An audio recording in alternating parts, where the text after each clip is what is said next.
టాటరా classic రెటినాలకు world class treatment ఇప్పుడు మన భీరంగూడలో American laser eye hospitals.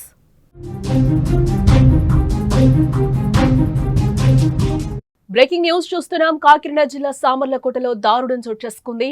Panasapadu గ్రామ శివారులో యువతి మృతదేహం లభ్యమైనట్లుగా తెలుస్తోంది. గొంతు కోసి దారుణంగా చంపిన వైనమైతే అక్కడ కనిపిస్తోందని చెప్తున్నారు. అదే రోజు రైలు కింద పడి యువకుడు కూడా ఆత్మహత్య చేసుకున్నాడు. చనిపోయిన యువకుడు యువతి మధ్య ప్రేమాయణం ఉన్నట్లుగా కూడా తెలుస్తోంది. ఆత్మహత్య చేసుకున్నారా లేక హత్య చేశారా అనే కోణంలో అయితే పోలీసులు దర్యాప్తు చేస్తున్నట్లుగా కూడా మనకి బ్రేకింగ్ న్యూస్ లో సమాచారం అందుతోంది. కాకినాడ జిల్లా సామర్లకోట పనసపాడులో దారుణం చోటు చేసుకుంది. పనసపాడు గ్రామ శివారులో గొల్లప్రోలు మండలం దుర్గాడకకు చెందిన గొల్లపల్లి దీప్తి స్థానిక పంటకాల వద్ద అనుమానాస్పద స్థితిలో మృతి చెందింది. దీప్తి గొంతు కోసి దారుణంగా చంపినట్లు ఆమె మృతదేహాన్ని చూస్తే అర్థమవుతోంది.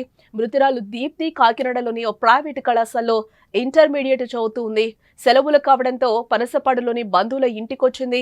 అయితే మంగళవారం రాత్రి బంధువులు కుంకుమ పూజకు పెళ్లికి తిరిగి రాగా దీప్తి కనబడకపోవడంతో చుట్టుపక్కల వెతికి బంధువులను అడిగినా ఫలితం లేకపోవడంతో పోలీసులకు సమాచారం ఇచ్చారు. ఇక ఉదయం పనసపాడు గ్రామ శివారులో యువతి మృతదేహం లభ్యం కావడంతో అక్కడికి చేరుకున్న పోలీసులు అది నిన్న రాత్రి కనిపించకుండా పోయిన దీప్తిగా నిర్ధారించడం జరిగింది. అయితే అదే రోజు గొల్లప్రోలు మండలం దుర్గాడకకు చెందిన కొమ్ము అశోక్ సామర్లకోట హుస్సేన్పురం గ్రామం వద్ద రైలు కింద పడి ఆత్మహత్య చేసుకున్నట్లుగా కూడా తెలుస్తోంది.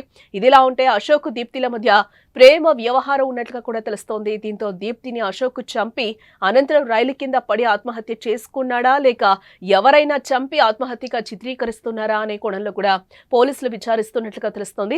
ఇక ఇదే అంశానికి సంబంధించిన మరింత సమాచారాన్ని మా ప్రతినిధి అనుశ్రీ ఫోన్ ద్వారా అందిస్తారు. అనుశ్రీ, అసలు ఏం జరిగింది? ఈ ఘటన ఎప్పుడు జరిగింది? అసలు ఏంటి? కాకినాడ జిల్లా పెద్దాపురం నియోజకవర్గం సామర్లకోటలోని పనసపాడులో నిన్న రాత్రి ఓ యువతి దారుణ హత్యకు గురైంది. అయితే ప్రియుడే హత్య చేసి తాను కూడా ఆత్మహత్య చేసుకున్నట్లుగా కూడా పోలీసులు నిర్ధారణకు వచ్చారు. అయితే సామర్లకోట మండలం పనసపాడు గ్రామంలో బుధవారం రాత్రి అయితే ఈ ఘటన చోటు చేసుకున్నట్లుగా చెబుతున్నాడు.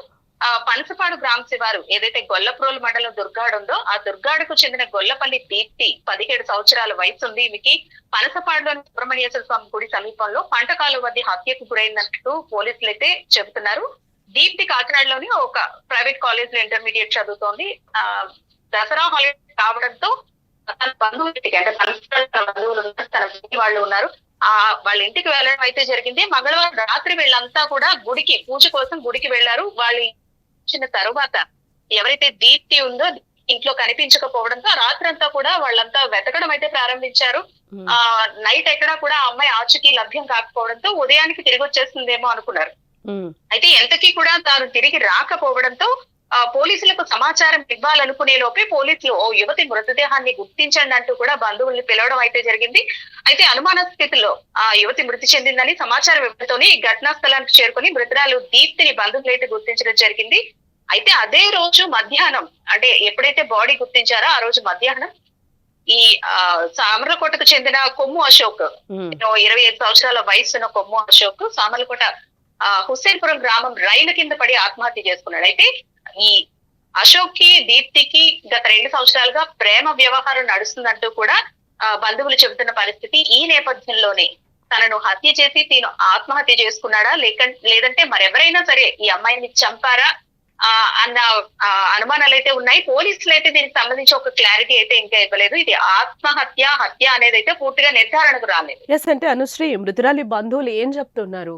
గత 2 సంవత్సరాలుగా ప్రేమ వ్యవహారం ఉందని అయితే కొంతమంది చెబుతున్నారు. వీళ్ళిద్దరికీ ముందు నుంచి పరిచయం ఉందని, ఆ పరిచయమే వీళ్ళ మధ్య ప్రేమకు దారితీసిందంటూ కూడా చెబుతున్నారు. అయితే అతి చిన్న వయసులోనే ఈ అమ్మాయి ఘోరంగా మృతి చెందడం అయితే స్థానికులు అలాగే బంధువులు కూడా కంటతడి పెడుతున్నారు. ఇటువంటి ఘటన ఎక్కడ చోటు చేసుకోకూడదంటూ కూడా ఆవేదన వ్యక్తం చేస్తున్నారు. ఎందుకంటే అత్యంత పాశవికంగా గొంతు కోసి హత్య చేశాడు.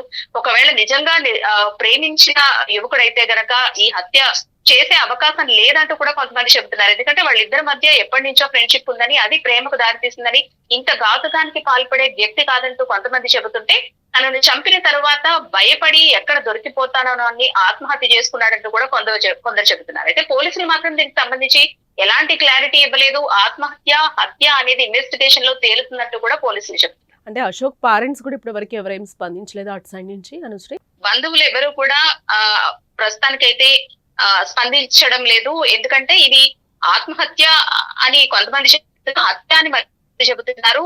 ఎవరు మాట్లాడినా సరే ఇది పెద్ద ఇష్యూ అయ్యే నేపథ్యంలో, అంటే ఊళ్ళల్లో కూడా గొడవలు జరిగే నేపథ్యంలో దీని గురించి బంధువులు ఎవరు కూడా ప్రస్తుతానికైతే మాట్లాడే పరిస్థితుల్లో లేరు. దీనిపైన స్పందించే అవకాశం కూడా ప్రస్తుతానికి లేదు. Right right Anusri. ఎస్, ఇక ఇదే ఇష్యూకి సంబంధించి పోలీసులు ఏమంటున్నారు ఒకసారి. పోలీసులు రావడం సమాచారం ప్రకారం ఒక అమ్మాయి డెడ్ ఉందని చెప్పేసి నామగోడ అని చెప్పి తెలిసింది. వెంటనే నేరస్థానికి వెళ్ళాము. అలాగే అదే సమయంలో రామగోడ పరిధిలోనే రైల్వే ట్రాక్ మీద ఒక కుర్రోడు దొరికి డెడ్ బాడీ ఉన్నట్టు కూడా వేరే ఇన్ఫర్మేషన్ వచ్చింది. వచ్చిన తర్వాత నేరస్థానం పరిశీలించిన తర్వాత ఈ రెండింటికి ఏమైనా సంబంధం ఉందా అన్న కోణంలో పరిశీలిస్తే సంబంధం ఉందని తెలిసింది. ఈ అమ్మాయి వరకు అయితే అది ఇప్పుడు ఉన్న సాక్ష్యాలను బట్టి ఉన్న గాయాలను బట్టి ఒక హత్యగా భావిస్తున్నాం.